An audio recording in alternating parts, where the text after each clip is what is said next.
Meus caríssimos irmãos, que nos abençoe o Senhor Jesus, que Ele nos conceda tranquilidade, harmonia, paz. Na lousa do coração, cujo giz é o sentimento, cujo escrevente é o espírito, eu vi num deslumbramento um lindo nome gravado, de 4 letras formado e irradiando esplendor. Uma palavra que encerra toda a beleza da terra. Essa palavra era amor. A mim mesmo perguntei, estupefato que estava, quem me trouxe aquela lousa? Quem pôs o que ali se achava? Foste tu, uma voz me diz, e tu mesmo tens o giz que essa palavra escreveu. O que aí está escrito e que te parece um mito, é um simples produto teu. Amor? Eu nem mesmo sei o que essa palavra encerra, pois sempre em vão procurei achar amor pela terra. Amor? Isso é mentira. A minha mente delira numa visão fantasista, mas a voz, num tom conciso, diz: filho, já tens juízo, já não és materialista. Este é um trecho do poema de José Soares Cardoso, cujo título é Amor. Amor. E o poeta diz com propriedade: nem eu mesmo sei o que essa palavra encerra. Depois ele diz: amor, isso é mentira. A minha mente delira numa visão fantasista. É a visão do poeta. Mas a voz espiritual diz que já não somos mais materialistas. Então já está na época de nós acreditarmos no amor. É algo muito interessante da gente dizer, acreditar no amor. Os senhores acreditam? Sim? Todo mundo acredita? Mesmo? Então todos amam? Sim? Não? Sim, todos amam.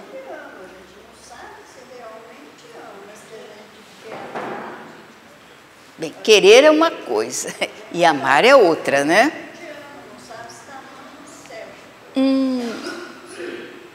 Então vamos mudar a pergunta. Vocês amam Jesus? Sim? Todo mundo? Sim? Mesmo? Olha, Jesus estava preocupado com isso. Tanto é que ele pergunta isso. Eu estou perguntando, vocês amam Jesus? Mas quem perguntou primeiro foi ele. Foi Jesus. Aliás, ele nem perguntou. Ele estabeleceu uma forma de amá-lo. E ele colocou no condicional. Olha só, condição. Ele diz: se me amais, futuro do pretérito ou condicional antigo, se me amais, condição que ele. Então vamos ver se nós amamos Jesus mesmo. Se me amais, guardai os meus mandamentos. Foi ele quem disse. Como é? Nós guardamos os mandamentos do Senhor? Mais ou menos. Então a gente ama mais ou menos também, porque nós dizemos que amamos, mas ele diz: se me amais, guardai os meus mandamentos. Aí eu pergunto: nós guardamos os mandamentos? Aí o senhor diz que é mais ou menos, então a gente ama mais ou menos? Isso parece uma brincadeira, mas não é. Nós somos espíritas. E como espíritas, nós vamos entender que nós, na atualidade, nós somos os seres inteligentes da criação. Pelo menos é isso que o Livro dos Espíritos diz na resposta número 76. Somos os seres inteligentes da criação. Então não dá mais para a gente estar nessa balança, acreditando que sim, acreditando que não. Não dá. Nós temos que tomar a nossa decisão. E essa decisão deve ser tomada com a lógica do raciocínio. Então, Jesus diz: se me amais, guardai os meus mandamentos. Quais são os mandamentos do Senhor Jesus? Se a gente não sabe, não precisa guardar, não é? É uma boa saída. Se nós sabemos quais são os mandamentos, temos que guardá-los. Se não sabemos, não há necessidade de se guardar, porque a gente não sabe. Mas eu vou contar para vocês. Um deles, aliás, o primeiro deles que Jesus diz que é o mais importante: amar a Deus acima de todas as coisas. Tudo bem aí? Todo mundo ama a Deus acima de todas as coisas? Sim ou não? Sim. Que gente otimista, que bom. E depois, amar a quem? Ah, todo mundo sabe. Amar ao próximo como a si mesmo. A gente ama o próximo? Qual deles que a gente ama? Quem é o mais próximo? Como? Todo mundo?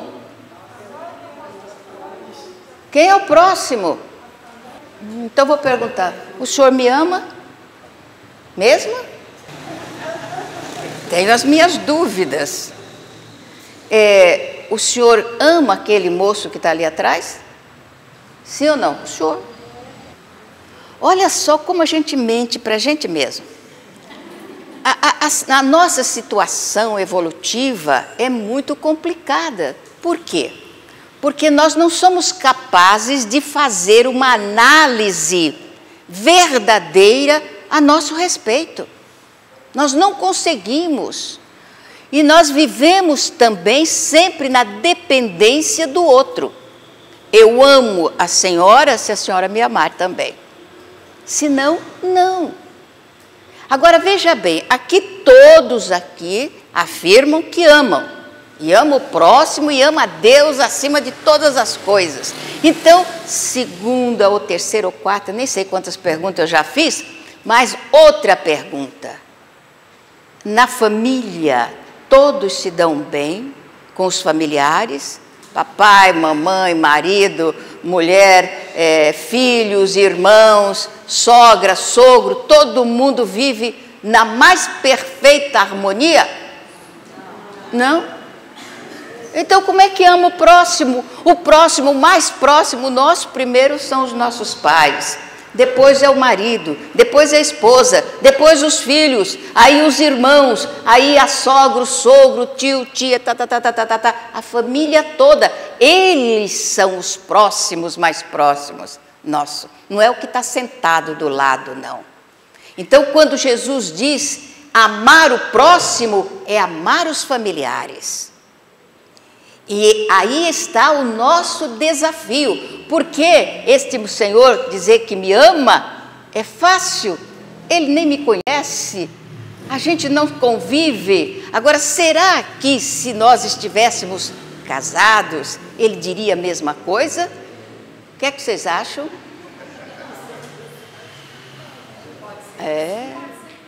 Pode ser que sim, pode ser que não. Para onde vai o amor, então? O amor é flexível? Você pode amar ou pode não amar? Tanto faz, tanto fez? Isso? Nós estamos convidando os senhores a pensar. a raciocinar a respeito da nossa doutrina, da nossa religião. Mormente um centro que tem o nome do maior canal espírita que já houve na Terra, que é Francisco Cândido Xavier. E que deixou uma bibliografia gigantesca para que a gente pudesse pensar, raciocinar e entender a doutrina espírita. Então nós afirmamos que amamos Jesus, mas a condição que ele coloca para que exista esse amor é guardar os seus mandamentos. E um mandamento que ele diz que é importante é amar o próximo. E o próximo mais próximo são os nossos familiares. E está, vejam bem, na resposta número 886 do Livro dos Espíritos. A pergunta: qual o sentido de caridade consoante Jesus entendia? Olha a resposta que ele dá. Primeiro, benevolência para com todos. O que é benevolência para com todos?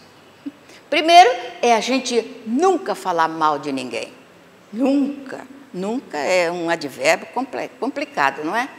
Nunca falar mal. Você já falou mal de alguém? Nunca. Sim ou não? Já um bocado, né? Eu também.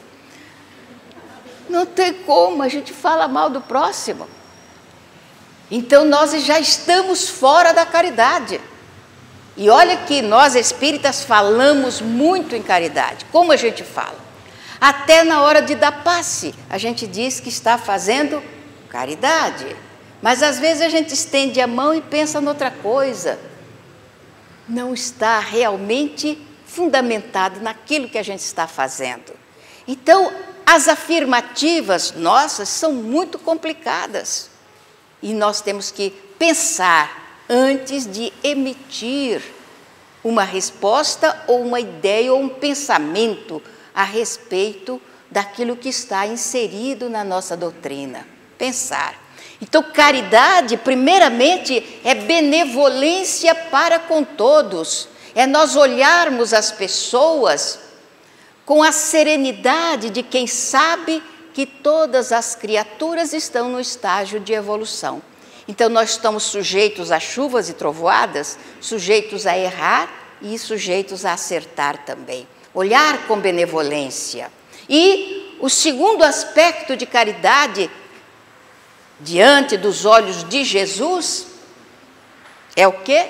Alguém se lembra? Indulgência, não é para com as imperfeições alheias, indulgência para com o próximo. Equivale a dizer que a indulgência é para com aqueles que são os nossos próximos, mais próximos, que são os nossos familiares. Indulgência para com os nossos familiares. Indulgência, uma palavra latina formada de duas expressões. Interno, dulcere, doçura, a doçura que vem de dentro. Se nós aprendermos a tratar os nossos familiares com doçura, então nós saberemos conviver com harmonia. Nós tratamos os próximos com doçura? Não? Às vezes. Então estamos faltando com a caridade. No segundo aspecto, consoante aquela criatura que a gente diz que ama, Jesus. Consoante Jesus. Estamos falhando. Porque, principalmente nos dias de hoje, quando os filhos tratam os seus pais com muita doçura, não é? Sim ou não? Quando os filhos tratam seus pais com muito desrespeito, magoa, fere, machuca, então nós estamos faltando com o princípio de caridade. E quando o marido trata a sua esposa com tanto carinho, para não dizer a palavra contrária, então nós estamos faltando com a caridade. Quando as esposas também respondem ao seu marido com muita doçura ou com muita amargura, estamos faltando com a caridade. Quando convivemos asperamente com os nossos filhos, estamos faltando com a caridade. Então nós temos que rever os conceitos, rever os nossos conceitos e dar a eles o peso específico que cada um tem. Somos os seres inteligentes da criação. Então temos que pensar, que refletir quando falamos a respeito de caridade. E o terceiro aspecto de caridade, consoante Jesus entendia, era o perdão. Perdão das ofensas. Essa palavra é muito complicada na nossa vida. A gente não sabe nem desculpar, quanto mais perdoar. Então rever, meu Deus, eu estou derretendo. Rever esses conceitos todos é muito importante. Eu era ainda muito jovem quando fui para o Rio de Janeiro. Eu morava em Araçatuba e fui morar no Rio de Janeiro. Então saí de uma cidade pequena e fui morar numa cidade gigante. E foi complicada a adaptação. Mas logo a gente se entrosou no movimento espírita. Então eu fui convidada por uma amiga que fazia um trabalho muito lindo nas penitenciárias, e o Rio de Janeiro tem algumas. E ela me convidou para falar aos presos no presídio de Água Santa, lá no Rio de Janeiro. E ela me deu um tema, amor. Olha, eu fiquei com a cabeça completamente perturbada. Porque eu fiquei pensando, meu Deus, eu vou falar de amor dentro de um presídio para aquelas criaturas que estão segregadas da sociedade, que estão vivendo de uma forma ínfima, de uma forma terrível. E eu não conhecia ainda a vida dentro de uma penitenciária. Eu fiquei pensando o que eu iria falar. Falar de amor para aquelas pessoas, eles não me acreditariam, porque possivelmente eles não acreditavam em amor. E tinha mais uma coisa que era importante, eu também não sabia o que era amor. Aliás, eu vou perguntar, alguém sabe me dizer o que é amor? Quem souber, levante a mão, que eu vou dar um viva. Ai, que beleza, encontrei alguém que sabe. É fazer ao outro o que você gostaria que o outro te fizesse. Isso é amor? Aí é uma condição, nós estamos colocando uma condição.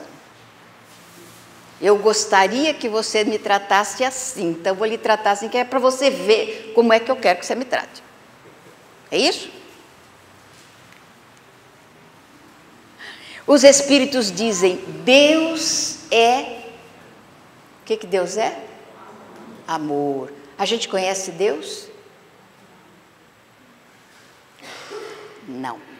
Se nós não conhecemos Deus, naturalmente nós não conhecemos amor. Geralmente o jovem diz que se casa por amor, certo? Não, casa por necessidade. E isso está no Evangelho segundo o Espiritismo, necessidade probatória ou expiatória. E dentro de uma provação, amor ainda não está presente. Ou de uma expiação, o amor ainda não está presente. Concorda? Sim ou não? Então, onde fica o amor? Não fica. A gente não conhece ainda. Nós estamos aprendendo a querer bem, a gostar das pessoas, que não é ainda amar, porque a gente ainda impõe condições para querer bem, para gostar. Então nós estamos dentro de uma escola abençoada, que é o mundo de provas e de expiações, aqui onde nós vivemos. Então quando a amiga me convidou para falar sobre amor, aos jovens da penitenciária, porque naquela penitenciária eram jovens entre 18 a 25 anos, moços. Eu fiquei pensando o que é que eu iria dizer. E eu resolvi pesquisar o que era amor, perguntando para as pessoas conhecidas naturalmente. Então, comecei a caminhar pela cidade, pensando. Eu estava voltando para minha casa, passei por uma praça linda, era uma manhã de abril, o sol estava muito bonito e a praça muito arborizada. E então vinha vindo um casal, segurando na mão do outro, bem jovem, deveriam ser adolescentes. Eu olhei, achei o quadro lindo, aqueles dois, um segurando na mão do outro, um olhando nos olhos do outro. Eu falei, meu Deus, isso é amor. E então, segurei o braço da moça quando ela ia passando, e ela se voltou um pouco assustada, que não estava esperando, não me conhecia. E eu perguntei a ela, minha filha, o que é amor? Ela sorriu, olhou para o rapaz, os dois se olharam, e certos pensaram, essa mulher deve ser maluca, né? Perguntando uma coisa dessa aqui.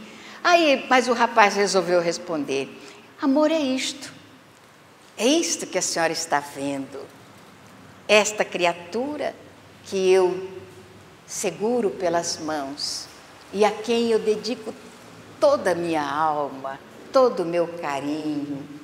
Quando nós nos olhamos um nos olhos do outro, então a gente sente o coração pulsar mais depressa.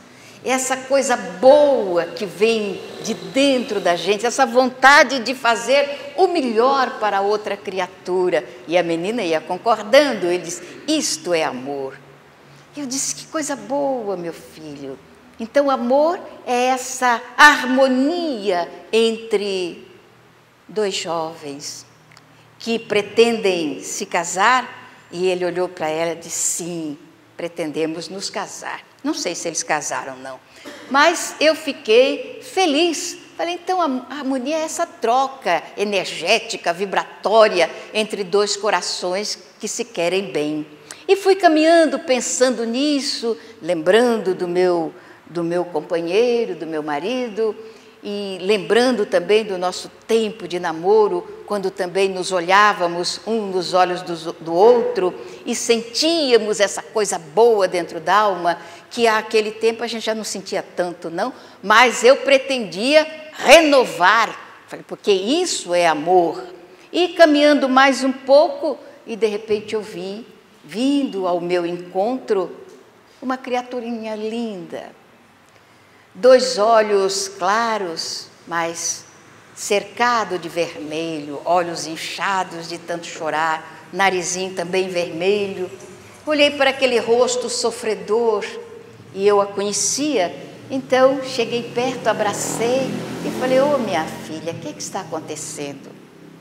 E ela disse, tia Ana, o casamento acabou.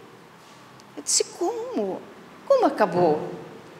Não tem ainda 5 anos que vocês se casaram. E tem um bebê, uma criancinha tão novinha. Como o casamento acabou? E ela disse, hoje pela manhã, antes de sair, ele disse que o amor acabou e que ele tinha outra, gostava de outra. Eu disse, não é possível, minha filha, há tão pouco tempo vocês estavam tão felizes se casando. Ela falou, mas eu gosto dele, ele não gosta mais de mim. E eu fiquei pensando, meu Deus, então essa conversa entre um homem e uma mulher, quer seja no verdor dos anos, ou na maturidade dos anos, então não é verdade. É tudo invenção, mentira. Se o amor, se Deus é amor, Ele é eterno, Ele é infinito. Então, se existe amor, não pode acabar, porque o amor é infinito. Mas se ele acaba, então ele nunca existiu. E eu fiquei triste, porque aí eu descobri que esse amor tão decantado em prosa, em verso, em músicas, entre um homem e uma mulher, não é verdadeiro, não existe, porque de repente acaba. E eu fiquei triste. Falei, meu Deus, então eu não descobri o que era o amor. Me despedi da menina e continuei caminhando. Então vi uma senhora, bem jovem ainda, trazendo nos braços um pacotinho de gente. Uma cabecinha careca que aparecia no meio daquelas rendas, daqueles crochês todos. Eu olhei e havia na expressão do rosto daquela senhora uma doçura tão grande, alguma coisa tão linda. Eu então parei diante dela e perguntei, o que é amor? E ela então olhou para o seu braço, que se curvava com tamanha ternura, e disse, amor é isto. É isto que tenho nos meus braços, o meu filhinho, o meu filho, que preencheu toda a minha alma, que enche o meu coração de ternura.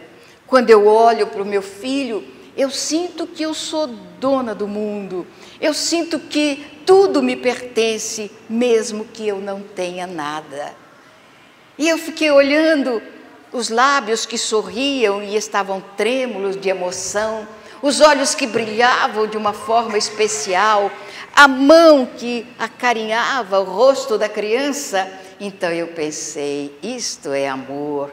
O amor de um coração de mãe pelo seu filho é a coisa mais extraordinária do mundo.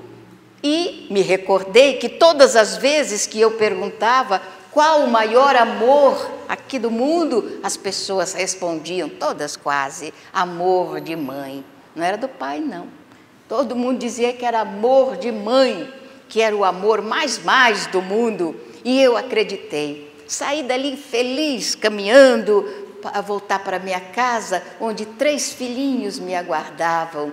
E eu pensando nos meus tesouros, que depois foi acrescido de mais um, mas naquela época eram 3, e eu pensando nos meus tesouros, nos meus amores, nos meus carinhos, voltando para casa, eu nem enxergava mais nada, eu só enxergava 3 carinhas que estavam me esperando em casa, quando alguém segurou na minha saia e me puxou. Eu me voltei e me deparei com um rostinho moreno, sujo, muito sujo. A boca toda marcada, talvez pela última alimentação. O cabelo desgrenhado, muito sujinho também. Uma camisa curta que deixava de fora uma barriga proeminente, naturalmente referto de vermes. 2 bracinhos finos, uma mão suja que segurava a minha saia e 2 pezinhos descalços, pisando na calçada, umas perninhas finas. Eu fiquei olhando aquela carinha, e ele sorriu, faltavam os dentinhos da frente. E eu perguntei a ele, quantos anos você tem? E ele falou, quantos anos eu tenho? Acho que 8 ou 9, não sei, eu não sei quantos anos eu tenho. A senhora pode me dar um pedaço de bolo? E a gente estava diante da confeitaria, e ali na vitrine estava um bolo já cortado em pedaços. A senhora compra bolo para mim? Estou com fome. E eu disse, compro sim. Onde você mora? Onde eu moro? Eu moro pela aí, qualquer lugar. Debaixo da marquise, num banco de jardim, na calçada, qualquer lugar. É só a gente ter sono, é só estar cansado e a gente para por aí. Eu disse, mas você não tem casa? Pobre tem casa? Menino pobre tem casa? Eu disse, deveria. Mas eu não tenho. Vai dar o bolo ou não vai? Vou comprar o bolo para você. E você tem mãe? Não, primeiro eu perguntei, você tem pai? Ele, menino pobre tem pai? Menino pobre não tem pai, não. Se eu tinha pai, eu não sei. Nunca eu ouvi falar de pai. E você tem mãe? Ah, sim, mãe eu tenho. E onde está sua mãe? Agora eu não sei, não. Agora eu não sei. A gente morava lá no morro. E a gente era bastante filho. Quantos? Um monte. Aí, um dia, mãe chegou em casa, que era um barraco muito pequeno, a gente ficava tudo amontoado. Aí mãe falou assim, não dá mais. Não posso mais trabalhar para dar comida para vocês todos.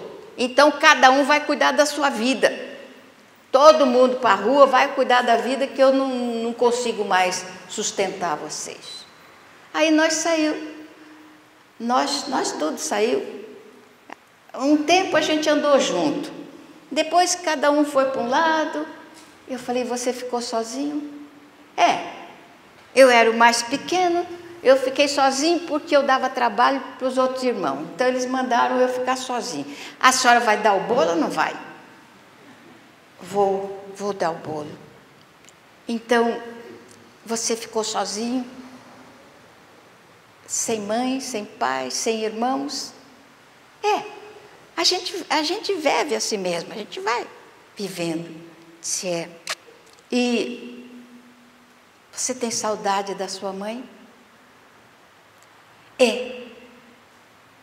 Quando de noite o vento está frio, então dá uma saudade de mãe, uma vontade de mãe, para a gente se esquentar. Quando está muito frio na rua, aí dá saudade de mãe. A senhora vai dar o bolo? Eu dei o bolo, que ele pegou com aquela mãozinha suja, depois um outro pedaço embrulhado, e ele se foi.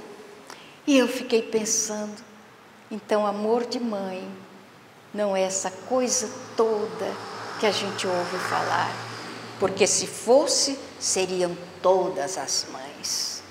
Mas se existem mães que abortam, se existem mães que jogam seus filhos no lixo, se existem mães que matam seus filhos, então amor de mãe não é essas coisas todas.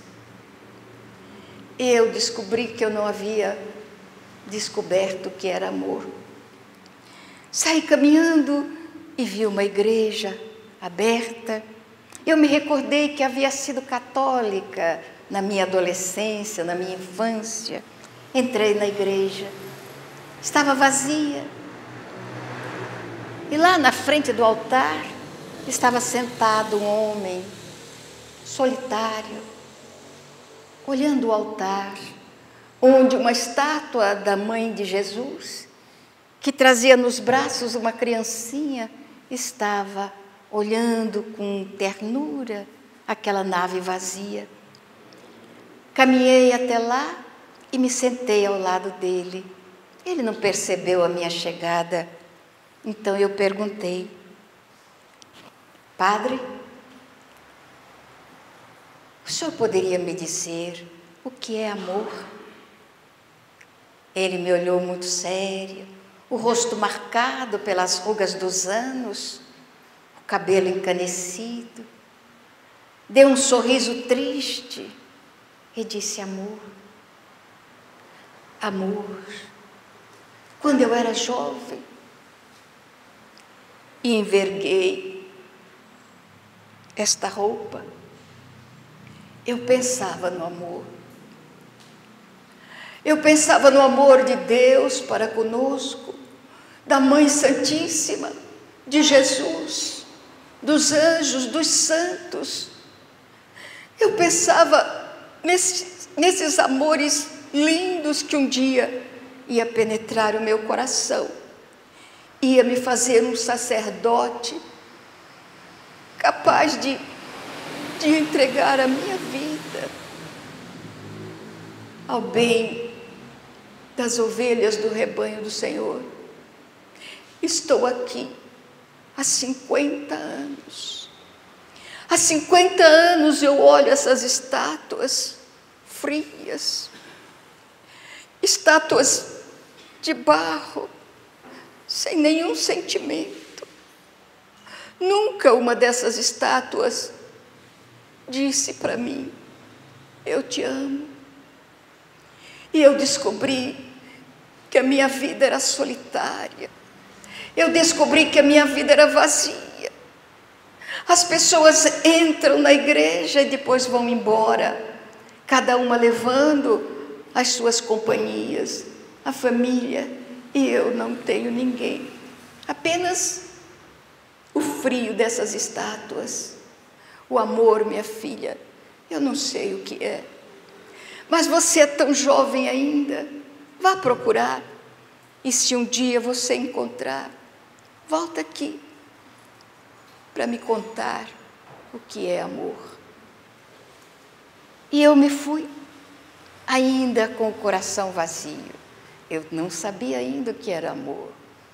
Mas fui procurar um amigo que era poeta, que escrevia poemas lindos falando dessa ternura infinda do coração daqueles que amam, que cantava os versos com uma mestria extraordinária, compondo poemas que enchiam a minha alma, porque eu amo a poesia. E fui procurá-lo, e chegando à sua casa, a primeira pergunta: meu amigo, diga-me o que é o amor. E ele começou: amor, oh, o amor é essa coisa extraordinária que nasce no coração da gente, inunda a alma, toma conta de cada célula do nosso organismo e transcende, alcançando outras criaturas. O amor é como o desabrochar de uma rosa, perfumando o ambiente e despetalando-se toda para que as suas pétalas enfeitem a terra. O amor é como uma cachoeira, as águas escachoantes descendo de quebrada em quebrada, de pedra em pedra, rebentando-se em miríades de gotas que parecem diamantes líquidos aos beijos do sol. O amor é uma floresta imensa, onde o farfalhar das folhas trazem uma cantiga que embala o coração, que preenche a alma,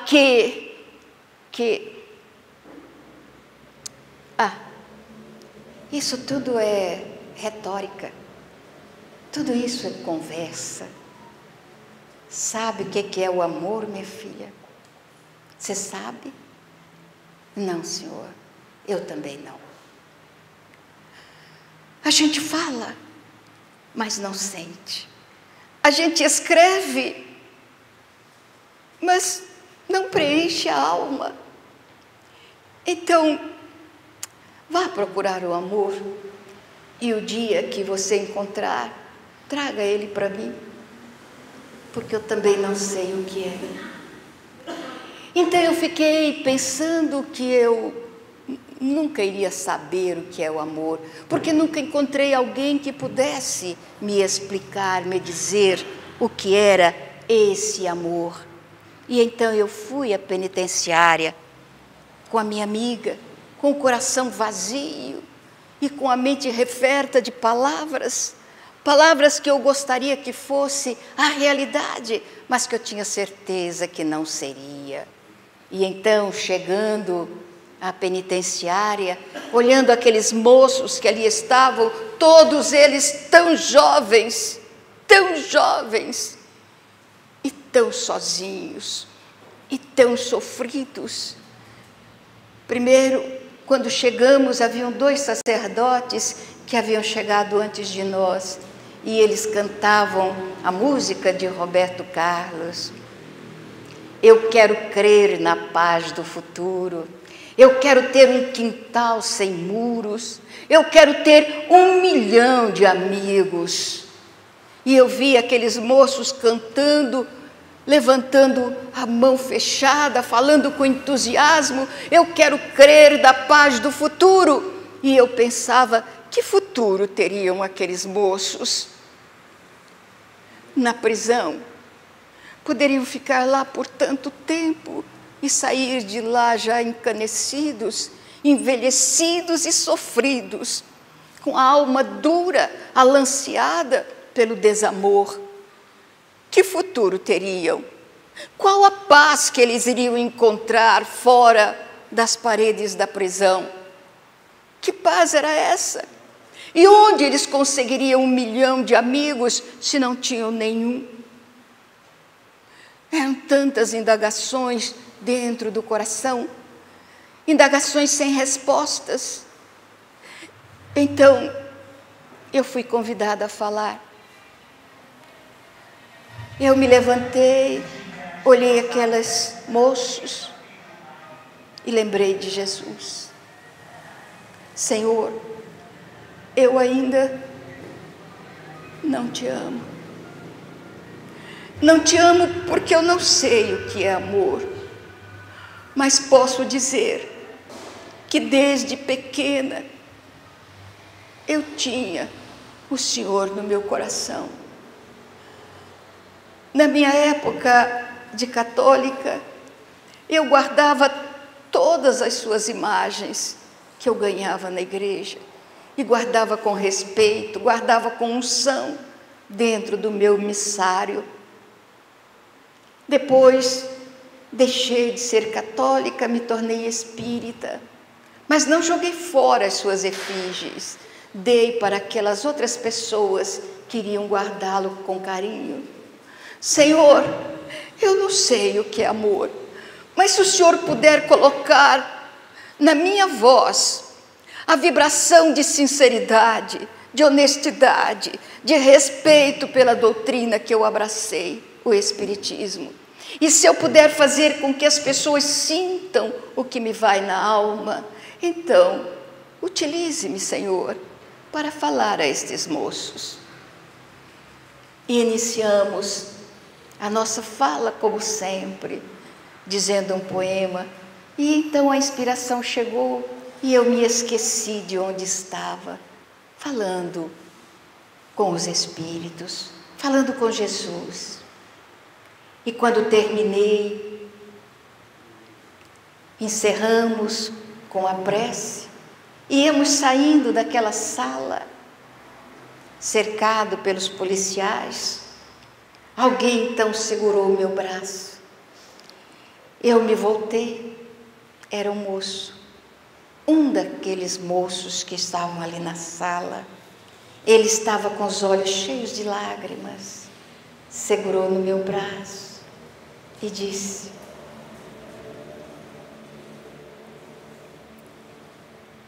desde que eu entrei aqui, já há algum tempo, no começo eu contei 1 ano, 2 anos, depois deixei para lá, não contei mais.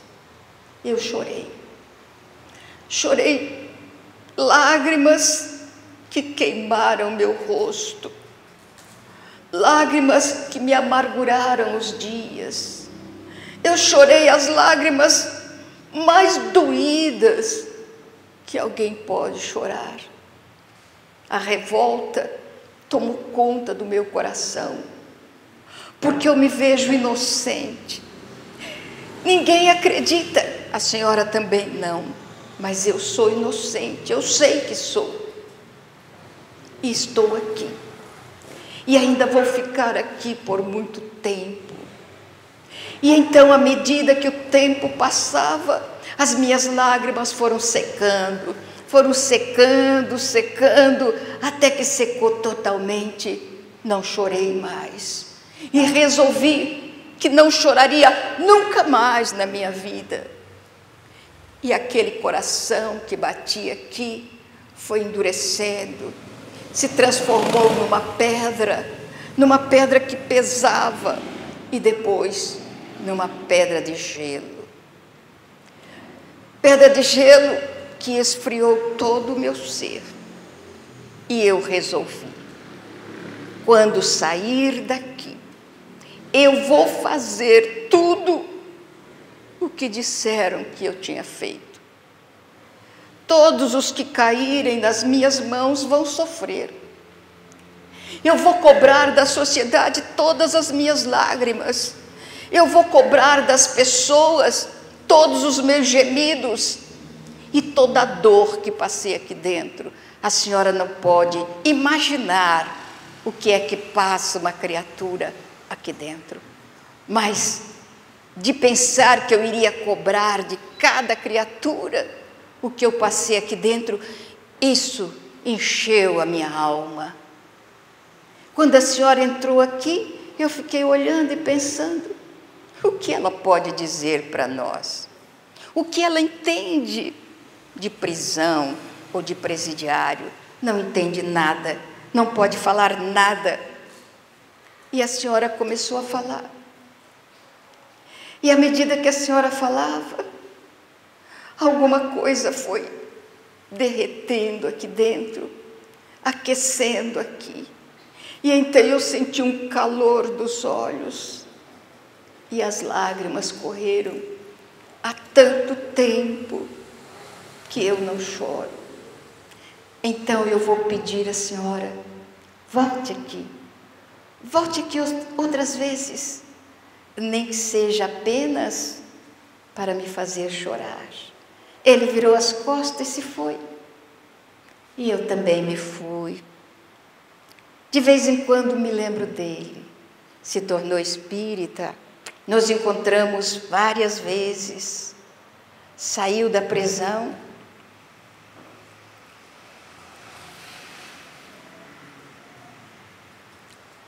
E fundou um centro espírita.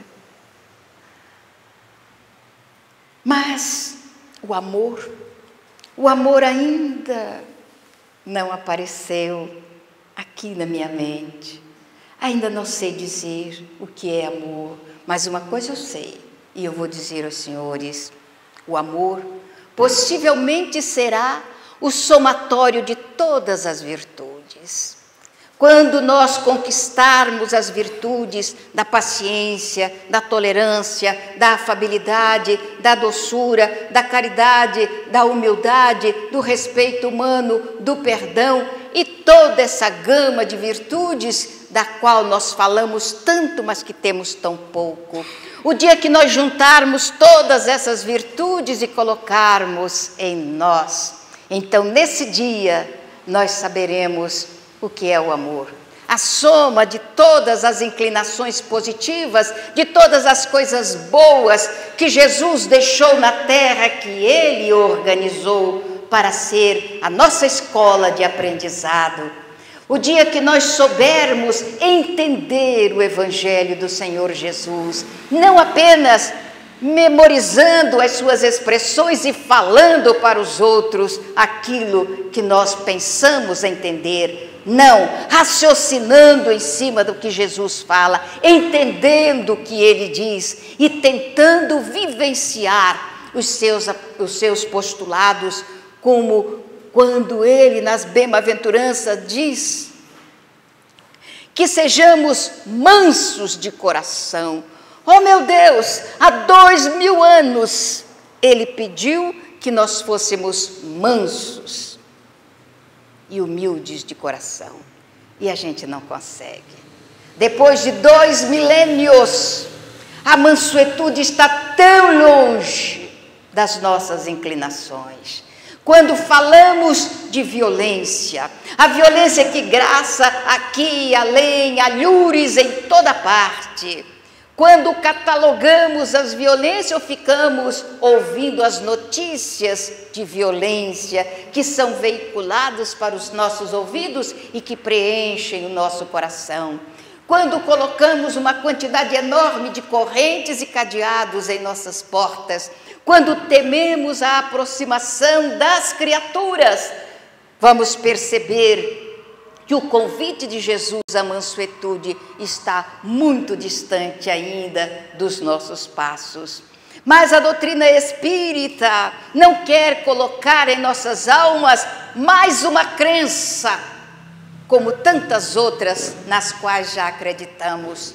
A doutrina espírita nos apresenta a fé racional, a fé pensada, a fé raciocinada, essa que vai ter a força necessária para mudar a nossa cerviz, nos tornar melhores, nos tornar mais amigos, menos duros, e vai fazer com que não tenhamos, para uns, um comportamento manso e para outros, um comportamento violento e duro. Não haverá essa dicotomia em nossos corações de olhar uma criatura com amor e a outra criatura com dureza, cobrando delas aquilo que não somos capazes de fazer. Haverá uma harmonia maior.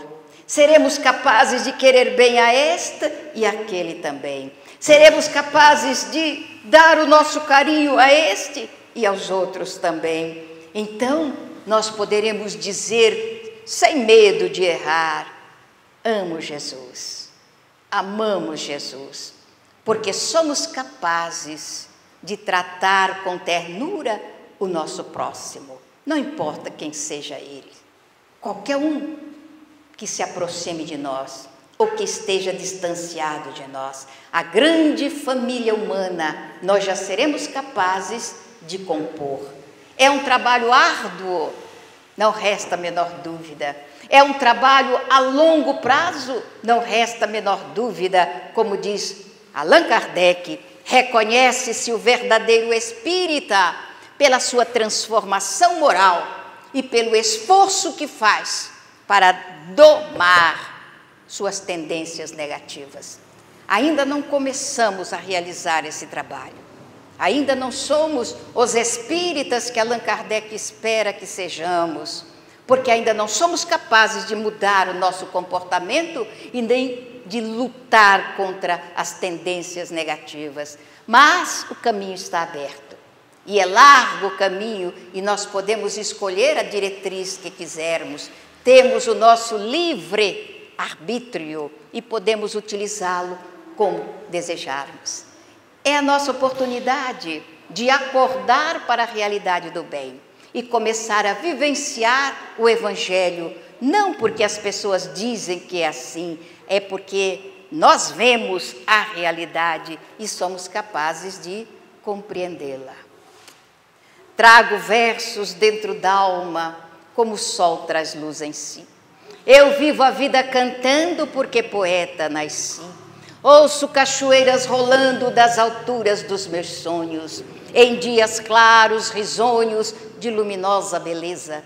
Nesse plano eterizado, quando eu penso estar pensando, estou com a alma escutando a prece da natureza. Há no meu peito cascatas, vibrando ternas sonata no teclado das estrelas. E embora a grandes distâncias, seja noite ou seja dia, com as lunetas da poesia, eu sempre consigo vê-las. Há no meu peito um garimpo de cristais e diamantes, e eu mesmo sou garimpeiro que só procura brilhante que tenha cor de alvorada. Pedra com jaça ou defeito, no garimpo do meu peito, não quero seja encontrada. Niágaras, Paulo Afonsos, Sete Quedas, Iguaçus, cataratando os meus sonhos a quedas d'águas aflus, fontes líricas serenas, bandos de lindas falenas, dando 1000 cores ao dia, jardim suspenso nos ares e outras notas singulares, faz-me conhecer a poesia. Por tanta luz que vislumbro, pela ventura que tenho, por tantas vozes que escuto, sem que tais bênçãos mereça, eu não sei como agradeça a glória que Deus me deu. Sim, meu Pai, me sinto mudo, porque vós me deste tudo, o dom de viver na terra, com os olhos fitos nos céus.